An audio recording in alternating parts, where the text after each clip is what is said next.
Olá pessoal, tudo bem? Então, dando continuidade às nossas aulas de literatura, na aula passada nós tínhamos falado sobre, no caderno de revisão 1, sobre a questão do romantismo. Começa pelo romantismo, aí falamos das gerações, a primeira geração, a geração, aliás, das correntes românticas, né? Então, a poesia, a prosa e o teatro. Então nós tínhamos falado sobre a poesia, que é o são os primeiros textos do material. Então, os textos que vai falar dos principais poetas. Então, Gonçalves de Magalhães, que inicia o romantismo, né, em 1836, como nós vimos com o poema Suspiros, Poetas e Saudades, e vem nessa geração indianista, aí vem Gonçalves Dias, que vai ter, tá certo, um desempenho mais conceituado, um desempenho bem maior. Né? Além deles, aí vem a geração romântica, né? Álvares de Azevedo, Fagundes Varela, e a geração condoreira, né? Que tem que Silmar Castro Alves. E a gente vai comentando esses poetas, esses poemas, através dos textos que nós temos no nosso material, aí os exercícios. Né? Então, o primeiro exercício, o primeiro texto, na página 6, vai falar sobre um dos textos mais parodiados, mais reescritos na literatura, que é a Canção do Exílio. Tá certo? Então, originariamente, esse texto foi escrito por Gonçalves de Magalhães, por Gonçalves Dias, né? E ele foi escrito em julho de 1843, quando Gonçalves Dias estava cursando Direito em Coimbra. Nessa Canção do Exílio faz alusão, né, justamente a esse período em que Gonçalves Dias está fora do Brasil. Então, aquele saudosismo, né, do romantismo, né, aquela saudade da terra natal, a valorização da terra natal, ele vai expor muito bem nesse poema, né, que diz lá: minha terra tem palmeiras, onde canta o sabiá. As aves que aqui gorjeiam, não gorjeiam como lá. Tá certo? Então você tem aí essa exaltação, né, essa valorização da terra. E olha que os advérbios, né, quando ele fala minha terra tem palmeiras onde canta o sabiá, as aves que aqui gorjeiam, não gorjeiam como lá. Então, os advérbios locacionais, aqui se referindo a Portugal, onde ele se encontra, e lá se referindo ao Brasil. Né? Então você tem essa exaltação. Você tem versos que diz: nosso céu tem mais estrelas, nossas várzeas têm mais flores, nossos bosques têm mais vidas, nossas vidas mais amores. Isso esses versos aí, nós vamos encontrá-los também no hino nacional, que é uma valorização também da nossa pátria. Então, vai ser parodiado, vai ser bastante explorado essa questão da intertextualidade. Então, Gonçalves Dias vai dar esse pontapé inicial com esse texto. E ele vai ser retomado dos diversos períodos que sucederam o romantismo. O mais marcante daí vai ser no modernismo, tá certo? O modernismo vai enfatizar, né, vai reescrever esse poema, vários autores vão reescrever esse poema, né, de Gonçalves Dias de uma maneira parodiada, de uma maneira diferente. Né? Então, um deles foi Murilo Mendes, né? Na Canção do Exílio, Murilo Mendes ele vai também parodiar esse texto, quando ele diz lá, né? Minha terra tem macieiras da Califórnia, onde cantam gaturamas de Veneza, os poetas da minha terra são pretos que vivem em torre de ametista. Então é interessante, né, que ele diz assim: minha terra tem macieiras da Califórnia. Tá vendo? Olha a questão do exterior, tá certo? Que vem de fora, já não é um exílio. Nós vamos observar que no poema de Murilo Mendes, ele está exilado, mas ele está exilado dentro da sua própria terra. Ele não está fora do Brasil, ele está no Brasil. Tá certo? Diferentemente de Gonçalves Dias, que está em Portugal e sente saudade do Brasil. Murilo Mendes vai sentir saudade do próprio Brasil, das coisas do Brasil, e não daquilo que vem de fora, tá certo? Que vem do exterior, que vem, tá certo, da importação, como ele fala aqui, que tem macieiras da Califórnia, que tem gaturamas de Veneza. Ele diz que os sargentos são monistas, cubistas, são movimentos filosófico do início do século, que tem origem na Europa, tá certo? Os filósofos são polacos, vendendo a prestações, são polacos, né? São poloneses. Então, há toda essa alusão à questão das migrações do início do século passado no Brasil. Então, diferentemente de Gonçalves Dias, que está fora do país e se sente exilado, Murilo Mendes vai se sentir exilado dentro do nosso próprio país, com os estrangeirismos, né? Com essa introdução da cultura estrangeira na cultura brasileira. E nós sabemos que uma das correntes do modernismo era a valorização realmente da questão dos valores, dos costumes, tá certo? Nativos, dos costumes do Brasil, né? A literatura realmente brasileira do Brasil, não como imitação e descartando esses elementos estrangeiros, né, que porventura estavam migrando para a nossa cultura.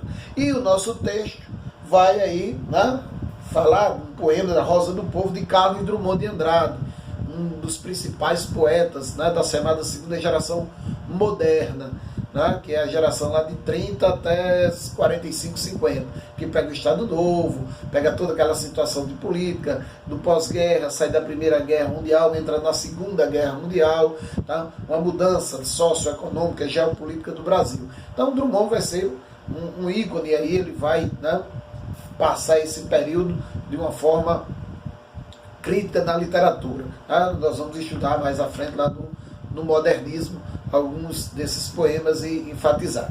O poema aqui diz Nova Canção do Exílio. Mas se ela é nova, ó, é uma reescrita, tá certo? É uma intertextualidade. Então, uma nova aí. Ele diz: um sabiá na palmeira, longe, estas aves cantam, um outro canto.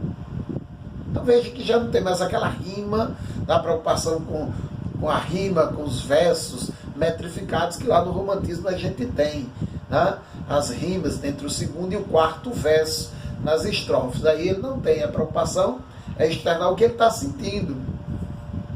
Ele diz: o céu cintila sobre flores úmidas, vozes na mata e o maior amor. Só na noite seria feliz, um sabiá na palmeira longe. Onde é tudo belo e fantástico, só na noite seria feliz, um sabiá na palmeira longe. Então veja que essa felicidade, ela está distante desse eu lírico, tá certo? Esse sabiá que é o ícone da ave, a ave que é o ícone da natureza, né? As aves que aqui gorjeiam não gorjeiam como lá, esse sabiá não consegue cantar durante o dia. O sabiá, ele não é uma ave noturna, tá certo? É uma ave diurna, mas o poema diz que um sabiá só gostaria de ser feliz quando? Na noite. Então isso mostra uma certa tristeza, o período da noite, né? Diferentemente do dia, que é a luz, que é a vida, a noite traz aquela penumbra, traz aquele negócio mais sofrido, não é? E ele termina o poema dizendo assim: ainda um grito de vida e voltar para onde é tudo belo e fantástico. A palmeira, o sabiá, o luxo. Então, essa idealização que nós vimos no romantismo está cada vez mais distante no modernismo, né? Essa visão, né? Bem, essa visão lúdica, essa visão do bonito, tá certo? Feliz. No modernismo ela vem aparecer de maneira bem diferente, né? De uma maneira mais crítica, tá certo? Mais distante, né? Isso retrata, né, a visão de Drummond no período, vale salientar que mais à frente a gente vai constituir isso no período, né, moderno lá na década dos anos 40, dos idos dos anos 40 do século passado. Mas vem. A pergunta é: o poema acima integra a obra A Rosa do Povo, de Carlos Drummond de Andrade. Desse poema como um todo, é incorreto afirmar. Tá certo? E vem as questões. Eles é uma variação do tema da terra natal, espécie de atualização moderna de uma idealização romântica da pátria. Veja que o modernismo não tem essa visão idealizada, como no romantismo. Então, quando eles uma visão idealizada, a letra A, ela não preenche, tá certo? Essa relação aí, tá certo?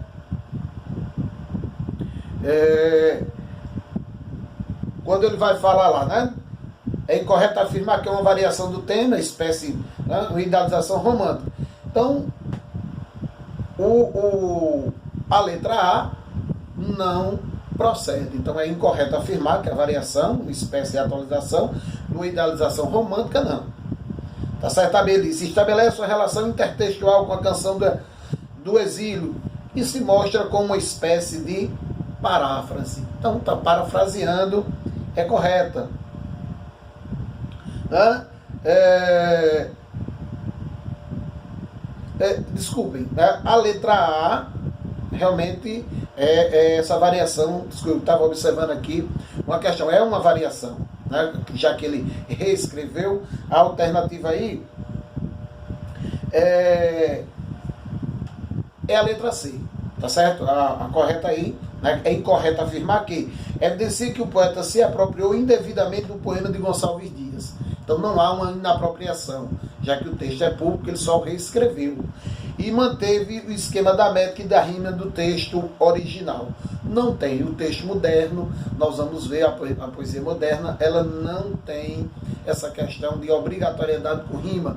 Nós temos os chamados versos brancos, não vai ocorrer nessa necessidade métrica de rimas, tá certo? Então a alternativa boa é a letra C. Então, num todo é incorreto afirmar que evidencia que o poeta se apropriou indevidamente do poema de Gonçalves Dias. Então ele não se apropriou indevidamente. Ele tem essa licença poética para reescrever o texto. O segundo texto, né, vai falar sobre, vai fazer uma alusão a um texto chamado Fluido Elétrico. Então você tem o texto e a partir daí ele vai fazer as perguntas. A pergunta número 2 diz assim: esse texto é um capítulo da obra Dias e Dias, de Ana Miranda, publicado em 2002, que reconstitui a vida de Antônio Gonçalves Dias. Portanto, um romance histórico escrito no século XXI e retrata o século XIX. Tá certo? Então, é um texto que vai falar sobre Gonçalves Dias, repito, um dos maiores poetas, chamado Príncipe, né? O príncipe da poesia, né, romântica. Aí, olha só, a primeira pergunta vai sobre a estrutura do texto. Diz assim: como se estrutura o foco narrativo do texto? Então, como ela está contando uma história, que existe uma história, né? Então, dentro da narrativa, o que é que a gente observa? A questão das personagens, do tempo, do lugar, né? Do foco narrativo e do enredo. São os principais elementos que constituem a narrativa. E a pergunta aí é justamente sobre o foco narrativo. Então, o que é que nós vamos observar? Que esse foco narrativo, que esse narrador, é um narrador personagem, e ele aparece em primeira pessoa, tá certo? E essa constatação de um narrador em primeira pessoa vai responder a questão número 2, que diz: transcreva uma passagem que comprove sua resposta. Então, ao longo do texto você vai encontrar, né, alguns verbos colocados em primeira pessoa, tá certo? Do tipo, quando eles desejam acreditar, ele não é ela, que é a mulher quem fala, né? O foco narrativo é do ponto de vista da mulher. Então, mas acredito que no meu coração. Então, verbos em primeira pessoa, pronomes em primeira pessoa, isso vai constituir um foco narrativo, obviamente, na primeira pessoa, tá certo? Então, a primeira questão, a letra A, como se estrutura o foco narrativo do texto. Então, um narrador personagem que narra, que conta, né, a história em primeira pessoa. E os versos que você vai comprovar isso aí são tirando versos em que os verbos apareçam na primeira pessoa e os pronomes também se refiram à primeira pessoa do discurso, seja eu ou nós, no caso aí, o eu. Tranquilo? A questão número 3, tá? Diz assim: que argumento é usado para comprovar a hipótese de que o poema Olhos Verdes foi inspirado nos olhos cor de mel da admiradora de Antônio Gonçalves Dias? Então veja bem, o poeta, normalmente ele vai fazer o quê? Ele vai criar uma imagem, idealizar principalmente o poeta romântico. Então, na leitura do texto, você observa que o poeta classifica ou qualifica os olhos da amada como sendo verdes. mas na verdade eles não são verdes, eles são cor de mel, como ela mesmo descreve. Então, e o que leva ao poeta a fazer essa descrição? Isso aí, esse é o argumento, né, que a questão quer saber. Por que, né, ele fez isso? E ao observar o texto, você vai ver do argumento que ela usa para justificar essa questão de ele ter classificado, né, descrito os olhos dela como verde, num fragmento lá que ele diz: porque ele era fraco com as mulheres. Então, no início, ela faz uma descrição, diz assim: quando chegava perto de Antônia, algum endiabrado da moça, quando chegava perto de Antônio, né, algum endiabrado da moça requebrando e seduzindo com palavras, com os gestos, com os olhos e com os modos. Ele confessa numa carta que sentia um fluido elétrico a correr pela medula de sua coluna vertebral. Então, por que não sentia isso também por mim? Aí vem o argumento: Antônio é fraco para com as mulheres e nunca sincero com elas, nem comigo mesmo. Sincero apenas com Alexandre Teófilo e com a poesia, sua musa. Por isso acredito que o poema tenha sido inspirado em meus olhos, que ele via verde, mas infelizmente são da cor de mel, um mel turvo quase verde, quando olho a luz do mar. Então, o argumento que ela usa é porque ele só era fiel a um amigo e a poesia. Então ele criava isso aí. Para quê? Para enganar as mulheres, né? O poeta é um fingidor que devera sente. Então o poeta vai exalar aquele amor que ele tem de uma maneira bem subjetiva. Então ele cria uma figura, uma imagem da mulher, principalmente da mulher, né? Ele eleva essa mulher, né? Então vai dar características de beleza. Então, muito embora ela não tenha, mas ela se sente. Então, ele coloca os olhos verdes nela para acentuar essa beleza, que ele compara com as águas verdes do mar. Tá certo? Então, o argumento que ela usa para isso aí é por sua fraqueza diante das mulheres e porque ele não era sincero. Ele mentia justamente para agradar as mulheres. Né? Essa aí é a questão número 3. Tá certo? A questão número 4, ainda em relação a Gonçalves Dias, diz assim: tendo em vista que Gonçalves Dias foi um poeta romântico da chamada primeira geração, indique a que característica da poesia dessa fase os fragmentos a seguir se referem. Então, a letra A vai dizer assim: com as paisagens que ele tanto ama de palmeiras esbeltas e cajazeiros cobertos de cipós. Então, que característica é essa do romantismo? Então, a característica de exaltação da natureza, tá certo? De valorização do ambiente natural, né? Então, a questão da exaltação que tem a natureza, o amor que ele tem pela natureza, essa beleza, né? Que foi retratada também nas cartas lá, lembrando que as cartas da literatura dos viajantes, né? A exaltação da natureza com o intuito de convencer a corte portuguesa a vir colonizar o Brasil. Então, essa natureza é apresentada de uma maneira deslumbrante. E a letra B diz: quando escreveria tantos poemas, dos mais dedicados, apaixonados, melancólicos, dos mais saudosos. Aí vem uma outra característica romântica, que é justamente a valorização das emoções, do amor, né, do saudosismo. São características tipicamente românticas, não é? Que são apresentadas nesse fragmento. Tá bom? Na nossa próxima aula, dando sequência às questões, nós vamos, né, falar agora de um poema de Castro Alves, que é a questão número 5, que fala da cruz da estrada. E em seguida, de Marabá, né, um poema também, aí um poema Marabá de Gonçalves Dias. Então, são os dois poemas que nós vamos trabalhar na próxima aula. Então, a cruz da estrada e Marabá, tá? E podemos ainda, se der tempo, o Adeus de Teresa, que é o terceiro texto, que vai até a questão número 12. Ok? Então, na próxima aula, nós vamos trabalhar esses 3 textos. Tá? Então, até o próximo encontro.